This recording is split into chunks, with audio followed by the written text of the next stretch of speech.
Hello, UK Crime Book Club. I have Heath Gunn here with me tonight, and I've literally just put down No Remorse to come and interview you, and then I'm going back in. But introduce yourself, show off some book covers. I can see Prisoner and Calm behind you, as well as another familiar book we'll talk about in a bit. Yeah, absolutely. Yeah. Okay, so I'm Heath Gunn. Evening. Nice to see you all. My first novel of three that I've published is Prisoner. I published that in November 2019, and it's a multiple murder Hannibal-esque serial killer thriller. The comments that I've had are, don't read it if you're a bit skittish before you want to go to sleep, because you ain't sleeping. So it's Prisoner. Then I followed that up in November last year with Khan, which is a little bit different. So Khan is a gangland crime thriller set along the south coast, as all my stories are. And it's the story of a drug lord called Inzamam Khan, whose body gets dumped out the back of his own Range Rover in the opening chapter. And then the book goes back over his last week of his life to see how many people he's upset and who's killed him, essentially, and why. And then at the beginning of October, 1st of October, I published my latest crime fiction novel, which is No Remorse. It's my second D.I. Lomas Baxter novel, and it follows on from Prisoner. And that's, starts off with the serial killer from Prisoner behind bars, but doesn't stay there. And all sorts of fun. I did make a note that I was going to ask you to explain how the order of the books works. Okay. So go on. So Prisoner is the first D.I. Lomas Baxter book. No Remorse follows on from Prisoner. So it's after the murderer's been put into prison. And Khan is a separate story, although Lomas Baxter does make a cameo in it. And I'm writing Khan 2 now. So that's the order of them. And Prisoner, hopefully, I think, just planning out the next Monica appearance for the next story. So, yeah. That's the order I was just saying that I am reading No Remorse, and generally I'd have been at least through that one full book by now. But I was away at the weekend, and I mainly spent the weekend on my own in a hotel, kind of escorting my daughter to various places. So I didn't take any crime with me. Can you imagine, for anyone who's not read it, I won't spoil it, but can you imagine if I'd have been in a hotel room on my own reading No Remorse? Yeah, lots of the feedback that I get is that as soon as people read about Monica, they want to shut the blinds or lock the doors before they actually pick the book up. She's quite terrifying. You would want her to be your friend, but you wouldn't quite trust her, would you? No, you wouldn't want to be in a room on your own with her, put it that way. Especially not if you upset her. No. She's a little bit volatile, is Monica. But, a little bit, but very good fun. You can imagine how much really fun she is to write. Yeah. How much planning goes into what Monica's going to do? Do you know what she's going to do when you got started? Did you know? No, not really. No. So the sort of so spoiler alert, if you want to plug your ears, the murderer from Prisoner is Monica. That character just sort of grew and grew and grew without anybody knowing who they were through Prisoner. And I had no idea of what I wanted to do with the second book. But Monica, throughout writing No Remorse, she just grew and got louder and louder and louder as a character and more fun to write. So no, I had no idea what she was going to do from one chapter to the next, if I'm honest. I sort of tie the threads together towards the end, but I just sort of let the story flow and let the characters grow as they want to during the course of writing a book. She's quite a formidable woman. Now, if you'd have written her as some petite little thing, it wouldn't have worked. It maybe wouldn't have worked. It wouldn't have been. You couldn't have suspended belief. No. So during Prisoner, some of the for anybody who's read Prisoner, you'll know that the way that she commits murder in Prisoner is really quite grotesque. It's lots of murder, mutilation, and torture. And it's the physicality of Monica as a champion powerlifter and hammer thrower that gives her that physicality and that pace and that aggression that really all the way through Prisoner makes you think that it's a man that's doing the killing.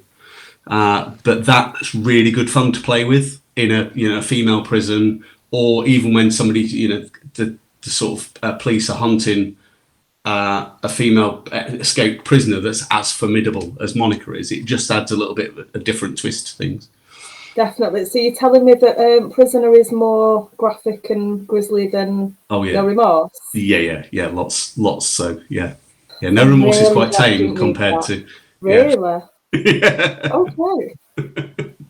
We have got some hellos. I was just having a look on my phone there. The first one, who I couldn't see who it was from, is Sarah Mackenzie, who's one of our lovely admins. So hello, Sarah. Oh, cool. Hi. I'll just put my glasses on so I can see that. David Monaghan Jones, or Monaghan Jones, he still never told me which way around it is. I think he likes to toy with me. Has said, watching live for the first 20 minutes, we'll watch the rest on catch up. Cool. Good evening. Evening, Tony Millington, another one of our authors. Evening.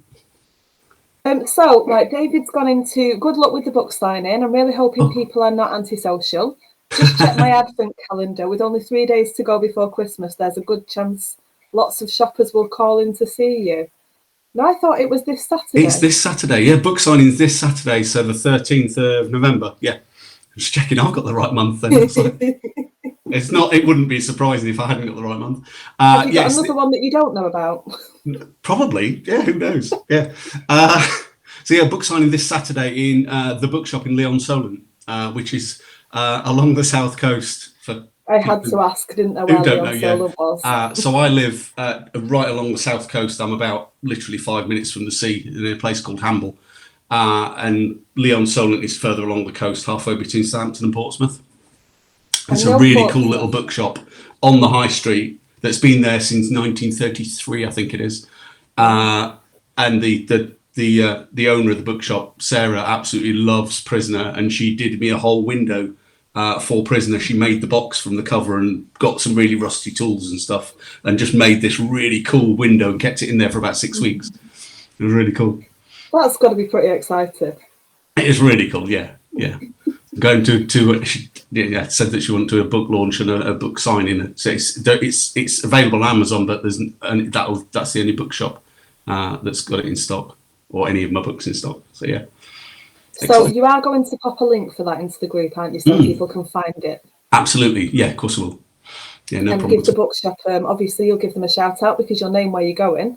Yes, yeah, but definitely. Then we could pop a link in as well, because we do love to support independent bookshops where possible.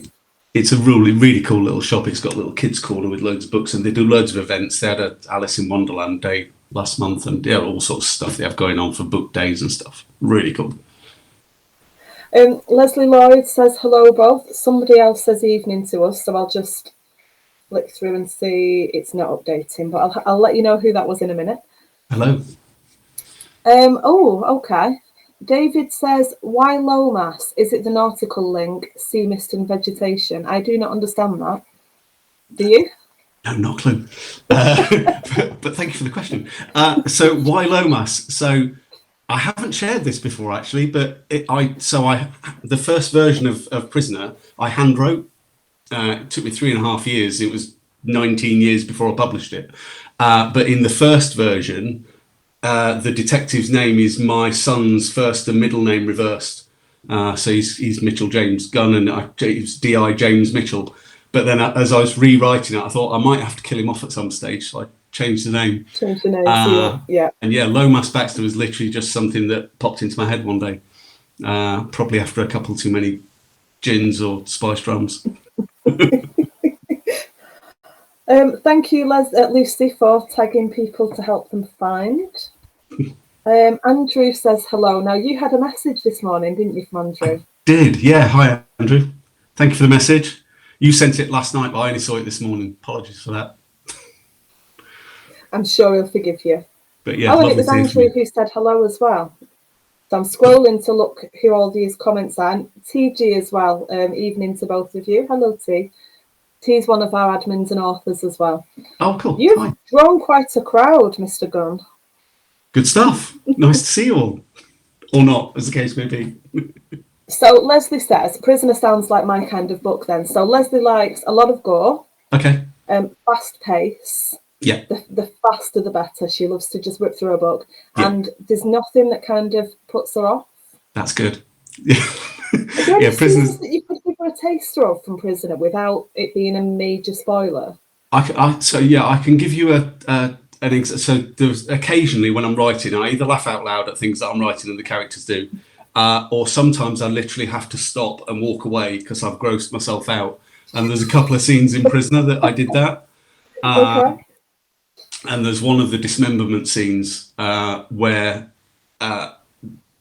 the one of the victims, which is the victim 4, is manacled to a bed essentially and being dismembered while victim 5 is listening, blindfolded and listening to electric power tools getting cranked up and bone saws going through and stuff. And yeah, she sat across the room listening, or laid across the room blindfolded with burns on her head where her head's been etched, and disinfectant soaked bandage wrapped round it and blindfolded with it.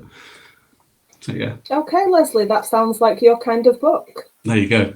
So yeah, I wrote that scene literally as the bone saw went through and died, obviously, because she's been dismembered alive. I was like, that's just gross. Need to walk away from it. Yeah.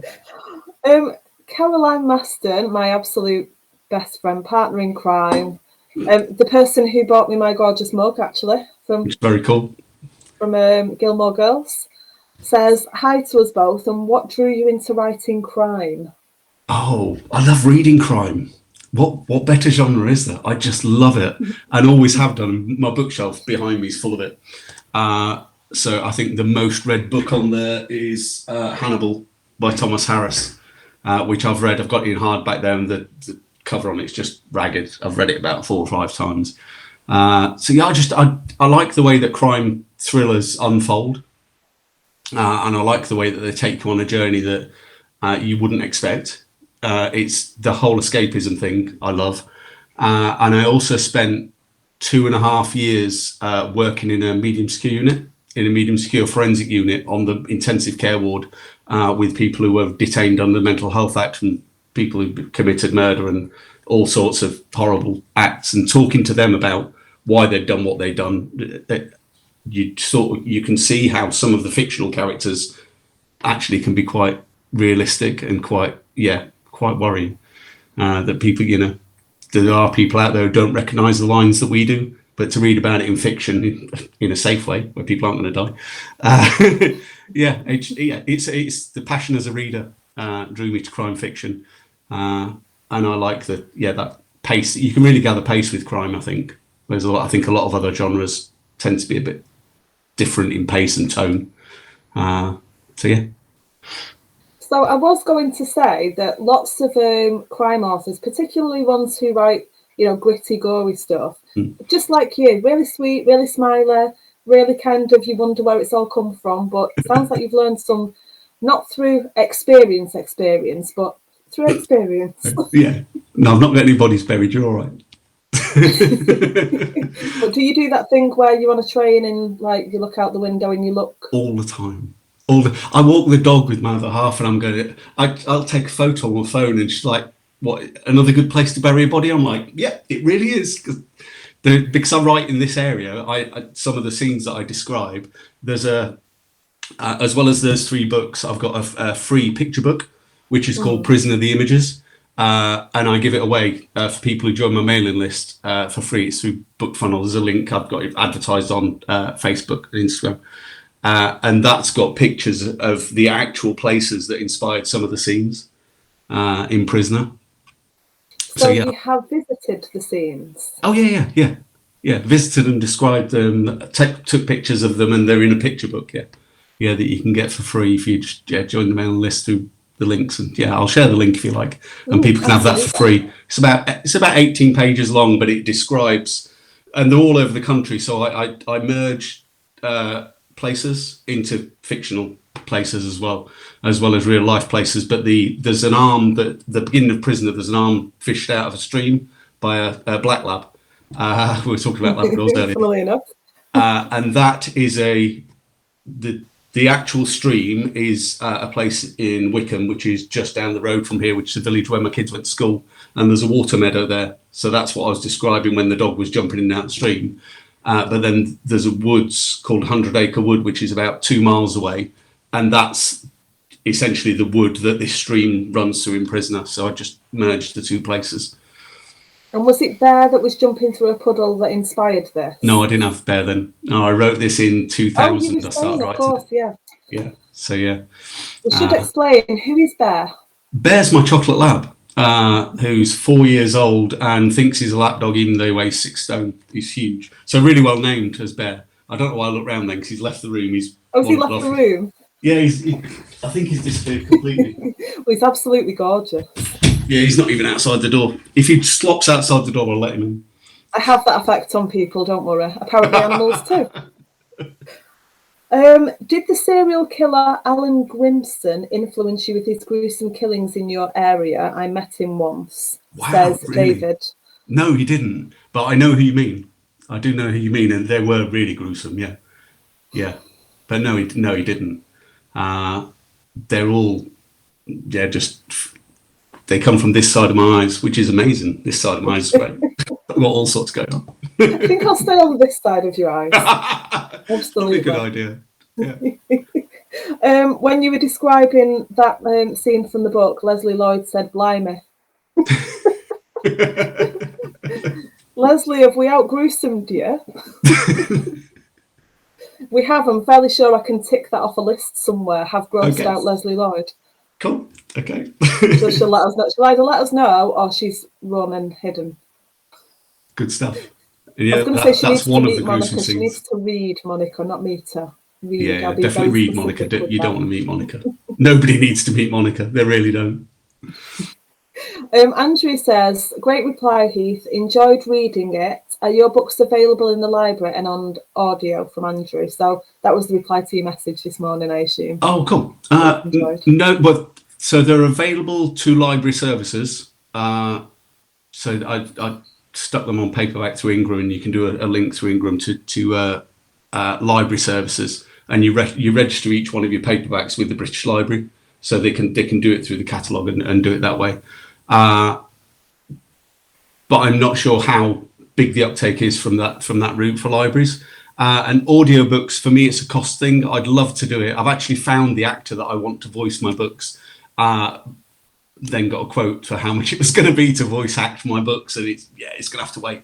Was it eye-watering? Was it a teeth dryer? It's about between £1,500 and £2,000 to actually do the book, and then obviously you got the promotion and all the stuff that goes with it. So yeah, that's going to have to wait a little while. I'd love to have more on audio, but yeah, I do get asked quite often, when are they coming on audio? I'm like, when I've got a spare £1,500, which is not anytime soon. I'll put you on my list for if I win the lottery. That will please Andrew. There you go. Thank you very much. And I'm a woman of my word as well. So if I win the lottery, we'll get all of them done by your favourite actor. Cracking. Likewise, if I win the lottery, they're done. But no, it is a plan. But yeah, at the moment, sort of every book that I write takes up its own budget in terms of the editing and cover design, all that kind of stuff. I spend the money on. So it's just working out what to spend my money on in any one year as the books are written. Now, I did rudely laugh halfway through one of your answers, and it was when Leslie's reply popped up that says, "You've managed to push me over the edge." I think we need to print some sort of award, send you a certificate. Thank you, I think. Yeah, high praise indeed that you've grossed out Leslie. Yeah, well there are more gross things than that in Prisoner, just saying. Leslie will have to read it together. Moral support. Fair enough. Sorry. Always something that makes you laugh as soon as you put a drink in your mouth. Andrew wants to know how long it takes to get your book in the shops from draft, editorial, and what's the time process? So I've speeded up massively since Prisoner. Since Prisoner took me 19 years and 5 rewrites. So as soon as that hit, Khan took me a year, start to finish. Wow. So it took me, I've got it on a chalkboard back there. So it took me about 8 months to write, 7 or 8 months to write, and then the rest of the year to get it edited, rewritten, redrafted, proofread, get the cover designed, and get it all ready to load up onto Amazon. And then No Remorse was quicker again. That took me 5 months, start to finish, to write that. And then again, the editing process. So I reduced my time frame by a month and a half. So it was 10.5 months between publishing Khan and publishing No Remorse. Was it the writing that was faster, or was it you knew all the cogs in the wheel better, so it was easier overall? I think probably a bit of both. The writing was quicker, so I'm getting quicker at writing, but also know that it's a first draft, so I'm tinkering with it less. So I'm just writing my first draft. Khan 2 is 25,000 words in at the moment. I started end of September, so I'm just getting quicker at that, throwing the words on the page and knowing that I'll go through it and rewrite it, and then I'll send it to my editor, and then I'll rewrite it again when it comes back from editor, and then it'll go to my ARC readers and my proofreader. So again, there's some more tweaks to do then, and I think because I'm quite relaxed about people commenting on my writing and changing things and chopping things about, that I don't worry about the sort of I suppose the volume of words. And also reading Stephen King's book on writing, which I did a couple of years ago. That's on your shelf, fourth book in. I can see King. Yeah, it's up there on the top shelf near the records at the end. And I wrote that, and he was talking about the number of words that you just cull, and some of the tips that he gave in that were just unlocked lots for me in terms of pace.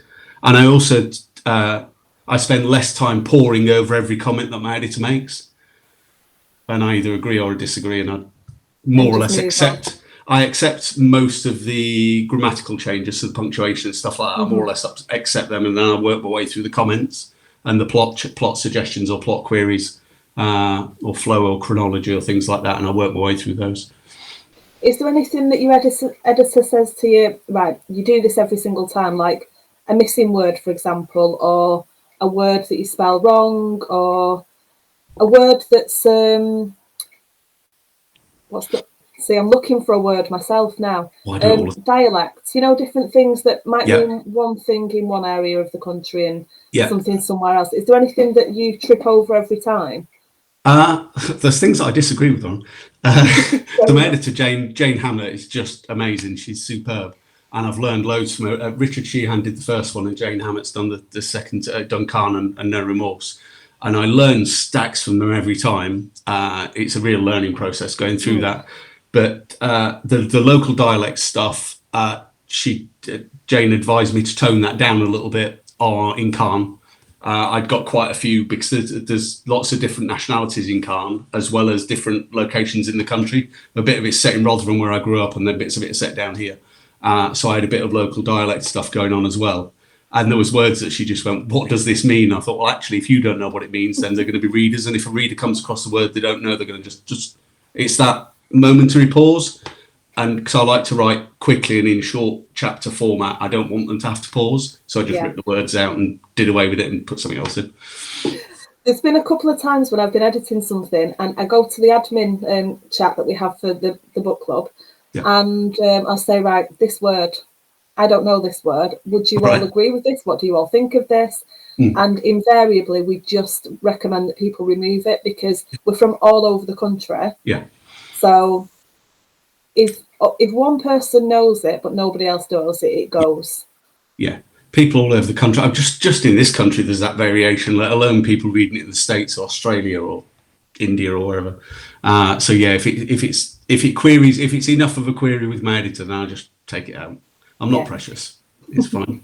I suppose you can't be, can you? There'll be things that you want to stand up for, but there'll be things that you think, nah, move on. Oh yeah. Some of the plot stuff, she's queried a couple of things, and like, why is this here? The ending from No Remorse we debated a couple of times, and if I feel passionately that it's part of I've written it for a reason in that way, then I'll leave it in, and I'll just go back to her and say, this is why I've left it in, and just discuss. But I've just realised while I've been looking at you and we're having a chat, I'm realising we've got loads of comments. Oh, cool. I better actually pay attention to the members.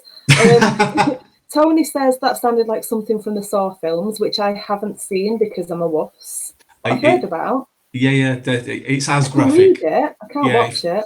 if you make pictures in your head, it's as graphic as the Saw films. Yeah. Have you ever acted anything out to make sure you're getting it right? No. I don't mean like. See, now when I ask you that question, Just seeing at what point somebody stops breathing. It's far worse than when I ask some other authors that question, where it's not quite. As soon as I said it, I was thinking, right, well, she was squashed behind a door, and you just told me about somebody being chained to a radiator and there were power tools involved. Yeah, maybe not. No, we always laugh because we had a lovely lady, Anne Coates, who's, again, sweet and smiley, really lovely, and held a knife up to her own throat just to see what it'd be like. YouTube's amazing for that. To watch how people react. Yeah. Oh, the research. I can lose myself in research. Some of the research I've done on ammunition, the impact of bullets and different bullets, street purity of cocaine and what it's mixed with, and all that kind of stuff, and Taliban training camps for Khan, because Khan's dad was a Taliban trainer. Okay. So yeah, my other half's, if the police knock at the door, it's your search history. I'm like, yeah, I know, I'll show them my books, it'd be fine. Yeah, Kaz says we need like an amnesty list for the authors, so that we have a list and authors send us the name and say, I'm searching these things, can you put me on your safe list, please? Yeah, that would work. I'm really not doing these things, but yeah, it would never have occurred to me that kind of thing would be on YouTube. See, I've not really gone into this because research rabbit holes is one of the questions that I was going to ask you. Yeah. And clearly you go down a few of those. Yeah, absolutely. I try and rein myself in, but sometimes it's fascinating. I think the street purity of cocaine. Taliban training. Say that again. You didn't get a knock from looking at Taliban training. No. So I not only looked up Taliban training, but I also went onto Google Earth and zoomed in on where the Taliban training camps are in Pakistan. Okay. Yeah. No knock at the door. I've just realised something. I've just made a connection. That's why we've got so many police people in the group. They're watching the authors. Not crime fiction fans. They're keeping an eye on people like you. They're just watching, yeah. So let's go into more detail with research. So yes, you said you visited some of the places in the book, so all of them. Yeah, some are inspired by real places, yeah. And then what about experts who've helped you? Because we have a friend in common. We do, Mr. Bartlett. One of his books at the side of your head. He is, yeah, literally just over that ear. There, yeah. Death comes knocking. Sorry, I've just nearly tripped myself up on my rug with my chair. All right, at least chair wasn't in the way. You'd be fine. Yeah, it's all good. Yeah, Graham advised me on No Remorse on the police procedural bits. Okay. Because crime readers are so switched on; they're used to reading police procedural. But I didn't want the police procedural bits to lose their authenticity, but I also didn't want them to slow the book down, as I said earlier. Yeah. And I didn't want to get mired in police procedure, so I wanted the quickest way to explain what I had to do without turning it into a process. And Graham's great at that. I had 2 hour and a half calls with him and just threw loads of questions at him, and then he videoed it so I could play it back and redo it. And I just threw loads of different scenarios that I was going to use sort of during the coming chapters, and then I just write furiously and then give him another call a couple of months later and check another couple of bits. But yeah, he just made it really, really easy just to, I suppose, make the technical elements of policing not very technical at all. Yeah. He did he's just superb. Yeah. Did one of his courses, a day course, and that was really interesting. But yeah, there's a Graham, a couple called Jane and Matthew Pound. I've known Jane from a previous job, but they used to work in the prison service. So when I was sort of constructing how Monica gets out and how the prison works from the point of view of Neve and Mike and some of their sort of prison officers, I asked them loads of questions as well. They helped me with the research. So yeah, finding out from people who've actually been there and done it is invaluable. We should just explain who Neve is as well, because we keep talking about her and we've not told it. And what's her last name? I wrote it down because I knew I'd forget. Dominicali, yeah. Yeah, Dominicali. So that is a surname that's from somewhere. So I'm a massive motor racing fan, Formula One and MotoGP, and the current CEO who used to be the boss of Ferrari is called Stefano Dominicali. So I got that surname from that. But yeah, Neve is the governor of the prison that Monica's detained in, who's not as clean cut as she probably should be in that position. And she's quite a formidable woman in her own right. Yeah, she is. I did like the fact that it was a female governor and a female prisoner. Yeah, there's a couple of things for me that I didn't want to get dragged into when I was writing my books. One is I didn't want Lomas to be a tortured soul. He's a clean cut family man, good copper, time served, treats his peers with respect, all that kind of thing. Because people like Ian Rankin write tortured souls so well that I didn't want to like add to or plagiarize or whatever. But I wanted him to be a stand-up sort of guy. And the other one was I wanted some really strong female characters in there, and to have that mix, because that bouncing off of characters, the female and male characters, I think is really important. And people like Neve, they are formidable when they're in those kind of positions. So yeah, I think it just adds a different dimension. I think there's almost an expectation that some of these characters are going to be gender stereotypes. So to flip that a little bit is fun. And I liked that you've got a male and female kind of leads as well in Drew and Lomas. Yes. That was, I always think that's good. Were there any character traits that you checked with anybody? Anything that you thought, I'm not sure how this person's developing, or anything that was difficult to write? Anything difficult to write? So there's a subplot that goes through Prisoner. So the victim 3, so the arm that's fished out of the stream, is I need to stop laughing at things. People are going to have serious questions about it. You're darker than I am. The victim's called Tisha Matthews, and her husband, Lewis Matthews. There's a subplot that runs alongside the main hunt for the serial killer. And it's basically how Lewis's life unravels. And I've probably found him trickier to write in some places because of his own journey. And I did, again, lots of research and watching some quite honest TED Talks, YouTube links, people that share their journeys through quite traumatic experiences. I watch some of those, not in a voyeuristic way, but sort of see how that pain manifests itself. And just to see the different kind of ways that people spin off when they're going through that kind of grief and guilt, because there's lots of guilt in Lewis's sort of spinning off, and his life spinning off out of control as a subplot to that. And yeah, it takes some really interesting twists, but lots of that, I found that a bit more tricky, and I wanted to do it justice. I didn't want to be flippant about that grief and that loss, because even though he and Tisha have got a really stretched and quite strained marriage, because of things that Lewis is doing, he still felt a massive amount of guilt. So yeah, that was probably the toughest character to write. Yeah, because guilt it's such a powerful force just in day-to-day life. So channeling that in the right way and making good use of something that's so powerful but so destructive.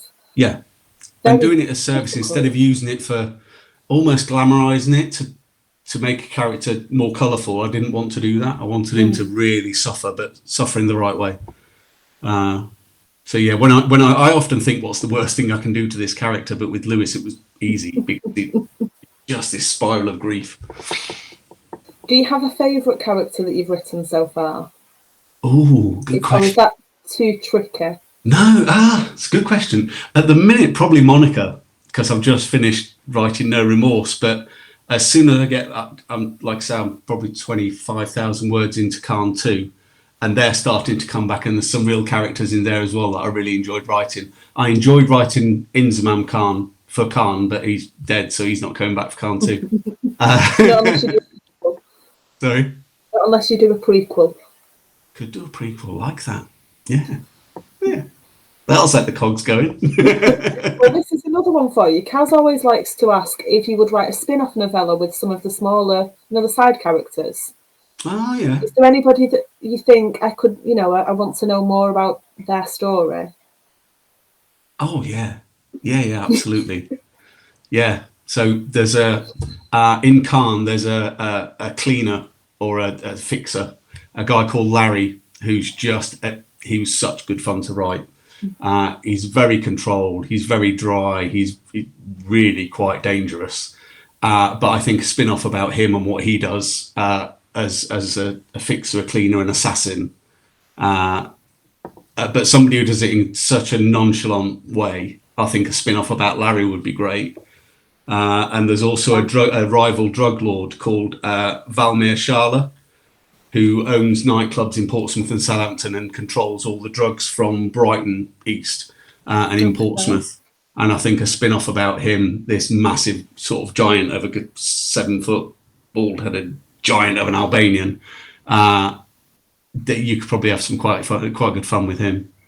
Probably could. I'm 5 foot, so I'm just trying to picture where I'd actually be doing this a lot, wouldn't I? Yeah. Valmir Shala's just this hands like paws and just this massive guy. Yeah.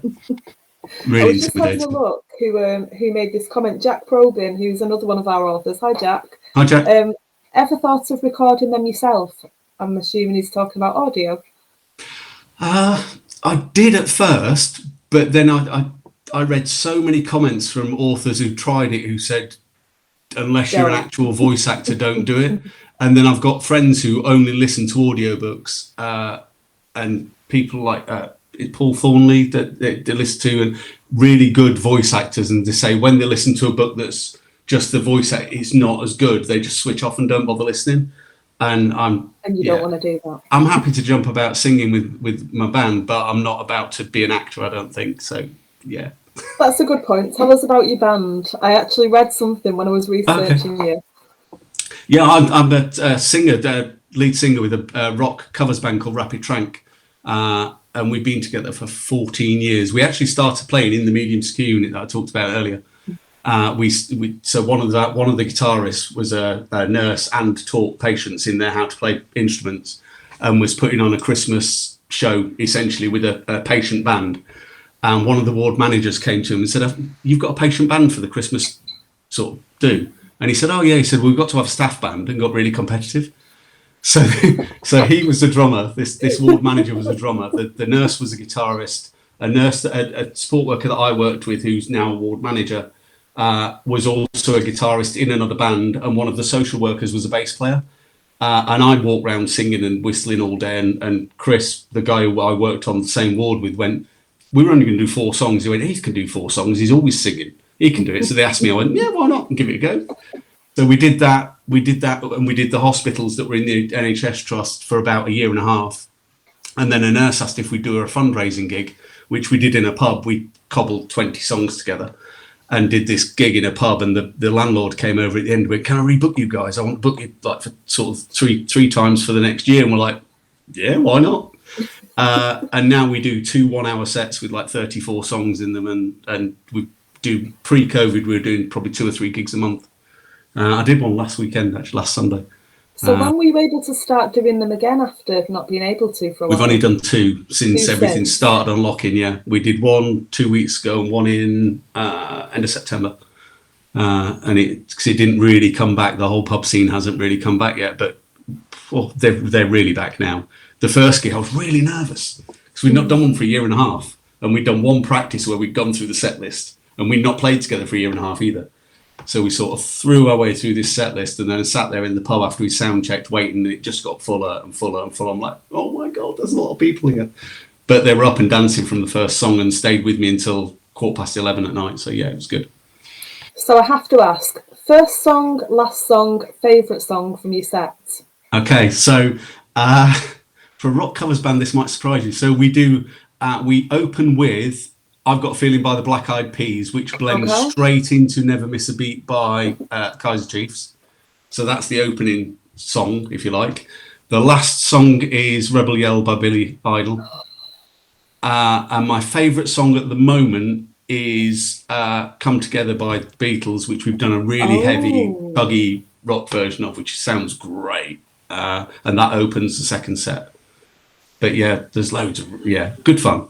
I do really. I'm not going to ask you to sing, but I'm intrigued now with those songs. But I won't ask you live on camera. Don't worry. There's plenty of clips of me singing. Oh, are you on YouTube? Oh yeah, YouTube, Facebook. We got a Facebook page. Yeah. Called Rapid Trank, which is rapid, fast, TRANQ, which is short for tranquilization. One of the patients named us, and it's stuck. So we've used it ever since. Yeah. If it sticks and it works, why on earth not? Yeah. David said, heading off soon, but you're on my TBR pile. Your personality and enthusiasm shine through. Plus, you have liked a few of my jokey posts. So, do you know who David is? No. He's one of our members in the book club who often puts different pictures on or different joke posts. Oh, yeah, I've seen those. Yeah. So, yeah. That's David. You're either going to really laugh or you're going to groan. Excellent. We like him. He's a keeper. Good stuff. Thank you, David. I'm glad I'm on your TBR pile. If it's anything like mine, it's about this big. Well, I'd kind of moved the camera around a bit, but I'm scared of knocking everything up from either side of my camera. So I did tidy up a bit today, though. I was lucky enough to have some books sent to me this week, which I was really grateful for. And I've kind of stood them up because I've been reading you on Kindle because there wasn't time for them to get here. Yeah.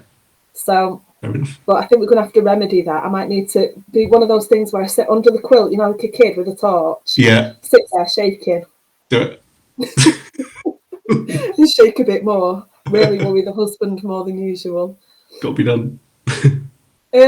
Leslie says Bryony Pierce has Devon dialect in her book, and at the beginning she puts a dictionary. I like the idea of that. I don't know how that would be in practice reading, though. Don't know. A dictionary at the beginning. Don't know. If there's any sort of real sort of dialect heavy pieces, might help. Maybe try it with a short story. Have a little glossary. Maybe a spin-off novella that's all set in Yorkshire. Spin-off, yeah. Andrew was asking if you have a say in the covers, but that's all you, isn't it? Yeah, it's all us. So yeah, we've got a system whereby we choose one new song each when we're going to put new songs in, and we have the right to covers. Oh, book covers. Sorry, I thought you meant songs covers. These book covers. I'm assuming book covers. Absolutely, yeah, book covers. So yeah, I've got my cover designer is a guy called Stuart Bash at Books Covered, and basically what I do is I book a slot with him when I'm getting the book near completion, and then he sends me some concepts, and then we bounce backwards and forwards until I'm happy with it. So yeah, the sort of. He came up with the... We're going to have to train you in holding it. You've got to do this. Is that what I've got to do? It comes on from the wrong side. I'm like backwards. You get used to it after a while. Yeah. Now, if a bit of hair sticking up on this side of the head, and I can see it in the camera, I know which side it's on. All right, fair enough. Bad example, sorry. So yeah, he came up with the bloody box on the front of Prisoner. That's all him. The bridge on the front of Khan is actually the Itchen Bridge in Southampton that goes over the Southampton water, and I wanted, because it's set in, he's a Southampton drug lord essentially, so I wanted that to be relevant to the city. And then in the background of No Remorse, you've got the prison through the fence, and it's the first time I've had the sort of shadowy figure that's more sort of genre typical, but I thought for the second Lomas Baxter book to have something that represented him on there was important. So yeah, I have complete say. If I don't like them, then we don't use them. And the first two concepts for No Remorse were completely different colours, paler and all that kind of thing. So yeah, they went. I do have to ask you to finish your other answer though, when you thought we're asking about song covers. Sorry, yeah. I really want to know now. It's that terminology thing, isn't it? The covers, yeah, because we're a covers band. So we choose one song each and we have the right to veto, which often means that we choose one each and we end up doing none because we've all vetoed each other's songs. So, but yeah, we choose what we're going to play. Is there anything that you really wanted that was vetoed? Oh, yeah. So the couple of the earlier sort of Oasis tracks. So we do Don't Look Back in Anger, but I want to do something like She's Electric. And they were like, no. One of our guitarists hates Oasis. He's like, no, not doing it. But yeah, Don't Look Back in Anger is really good because everybody sings along to that. So you can't really argue with that because the crowd love it. So it's all good. I don't think he's allowed into Manchester anymore. Tony says, I can see blue strobe lights on the wall. I don't have a road outside my window, do you? No. Blue strobe lights. Not sure where I wonder if it's my flashing camera. It does kind of flicker a little bit. Oh, could be. Or it could be my light that's above my head. Could be the light bouncing off my bald head. Or we could be completely misunderstanding and it could be outside Tony's. It could, yeah. Maybe he's reporting something. Have to let us know. Okay, we've touched on research a bit, but Aggie's asked, what is your main source for research? Internet, libraries, or anything else? So we've done YouTube, we've done you visiting places, you've used Graham Bartlett. Yes. Anything else? The main sources for me are, you can find anything on the internet. Internet and people with experience. So track down people who are experts in their field or people that friends of friends who've experienced something. But yeah, most of my research is internet based, and I'll spend hours, as you say, research rabbit holes, because some of it's rubbish. You'll find a link, you'll read it and go, yeah, whatever, and you have to go again and research again until you find something that I tend to find multiple reference sources that corroborate each other, rather than using Wikipedia and so it must be true because on Wikipedia. I'll find 3 or 4 versions. How reliable Wikipedia is. At some point, my nephew was the manager of United. Oh, right. Awesome. Yeah. Congratulations. Still don't know who did it. He could have done it for all I know. No, it's, yeah, I think you can go down research rabbit holes, but I try really hard to verify things, especially if it's technical stuff. So some of the guns and ammunition that are used, I'll research that and then I'll watch a YouTube clip of some American shooting range somewhere firing it where they review it like guys over here review cars. They review guns and ammunition and what they go through. That you don't think of that exist in the world. Oh, yeah. Yeah. So, yeah, lots of internet stuff. I'm never going to sleep again, am I? I'm going to be looking at things that I wish I hadn't looked at and reading things that I then can't get out of my head. Yeah. Have you ever walked past somebody in the street who looks how one of your characters would look and done a double take? Yes. Really? Yeah. Yeah. Okay. I was in a shopping centre in the middle of Southampton and saw a woman walk past me, long red hair, and looked like Drew Taylor. Okay. And it was literally like that. That's how I imagined Drew to look. But yeah, so it only happened the once, and it was just a really wow. Okay. Were there any repercussions to you doing a double take at another woman? No. No, I think I got away with it. It's a good excuse. Yeah, she looks like Drew. She looks like Drew. Gorgeous red hair. What can I tell you?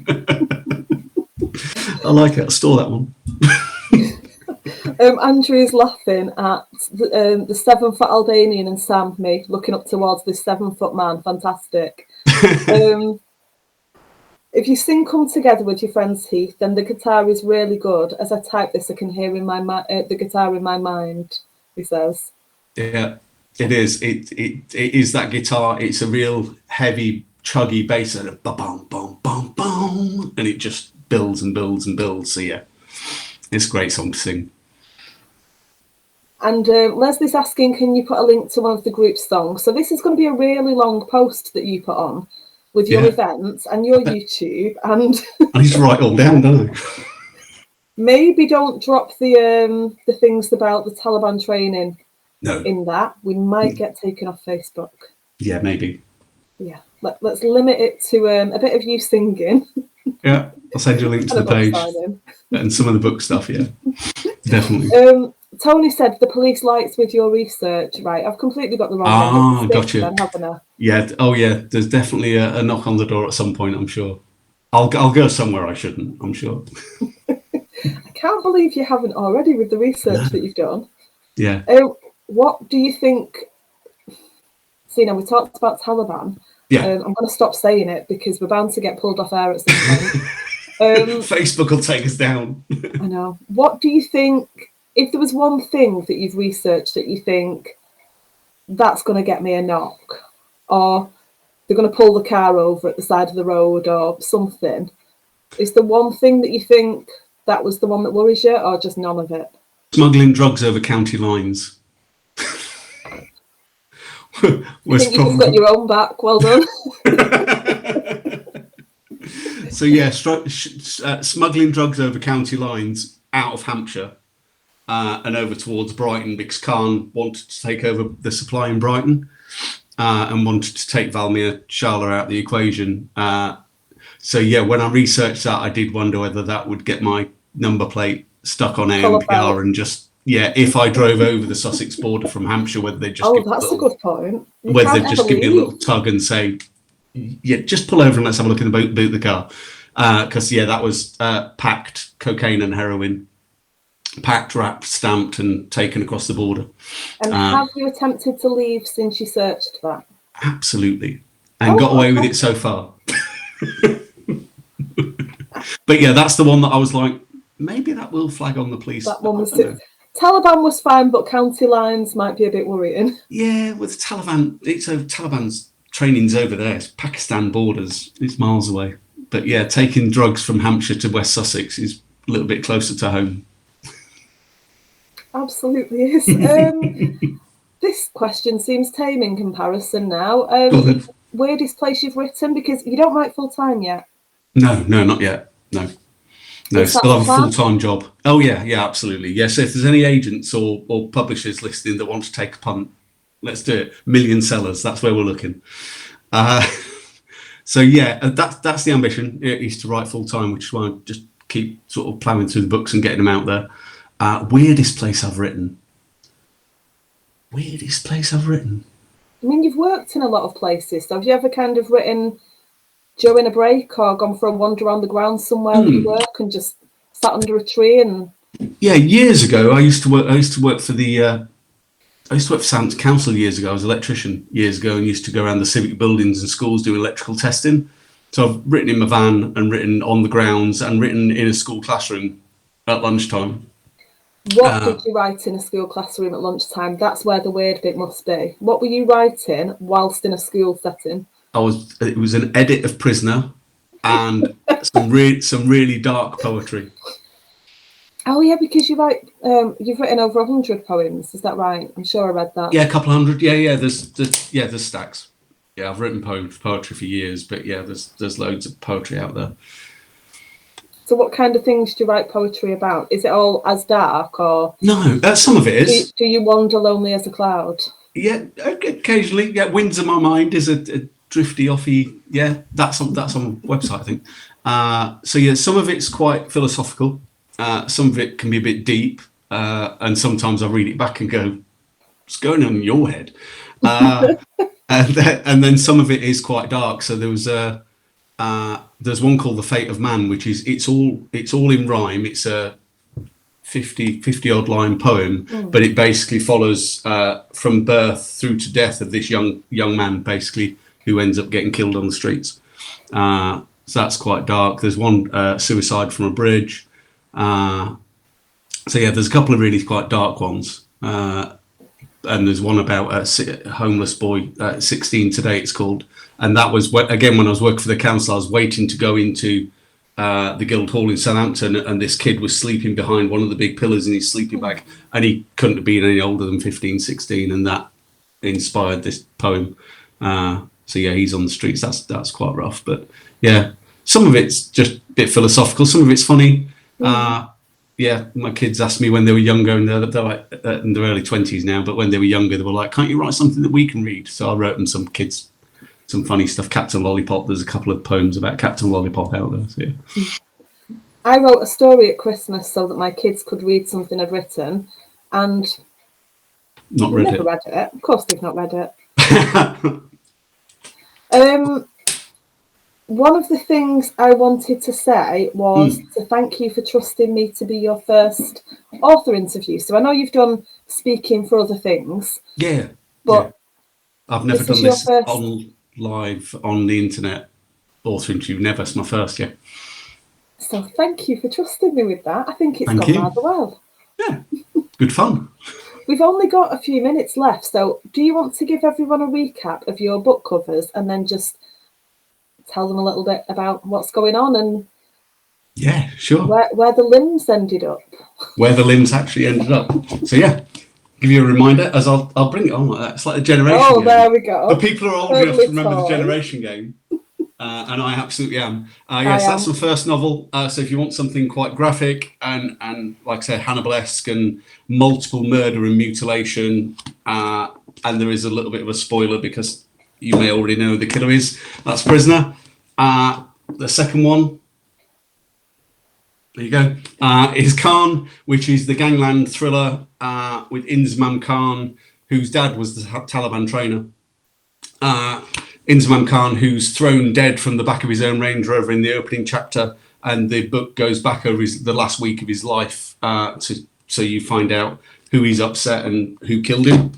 And then finally, No Remorse, which is my latest crime thriller, came out 1st of October, is the follow-up to Prisoner. It's my second D.I. Lomas Baxter thriller, and has the very entertaining Monica Silverman in it. Entertaining in many, many ways. Absolutely, she is. And I'm currently, for people who've either picked up Khan or are about to, I am 25,000 words, which is about 90 pages into Khan 2, which starts 4 years after his death. And yeah, it's really enjoying getting back into that and getting stuck into that. And then I've got another 4 stories plotted on my chalkboard, which you may see there. Ooh. Which is how I plot my books through from work in progress through to publishing. So there's 4 more ideas there. So lots more to come. And then the book signing, if you're in around the South Coast and you want to come and have a chat and have a book devalued by me scribbling on it, then you're quite welcome to come to Leon Solent Bookshop on Saturday morning and say hello.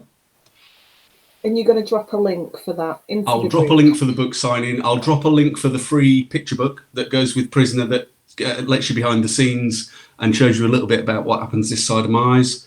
And I'll drop you a link to Rapid Trank and to the band. And again, if you're along the South Coast, have a look on there and you'll see where our next gig is. I think it's 18th of December in Liss. I think from memory is the next gig. So, yeah. Well, maybe next year I'll grab some members of the book club and we'll have a little Jolly Boys outing. Awesome. Why not? Well, thank you so much. I've thoroughly enjoyed myself. Thank you. I have too. Really enjoyed it. Thank you to all of the members and admins as well who've joined in. Tony says it's been a great hour. Leslie says you come over really well. Thank you very much. And Andrew says, what a great interview. Sam, can't get our names the right way around. Sam and Heath, not Ham and Heath. No, Sam and Heath. That's completely different. A really tonic from Andrew. Thanks, Andrew. Thank you very much. Thank you, Heath. Thank you. I've really enjoyed it. Thanks, Sam.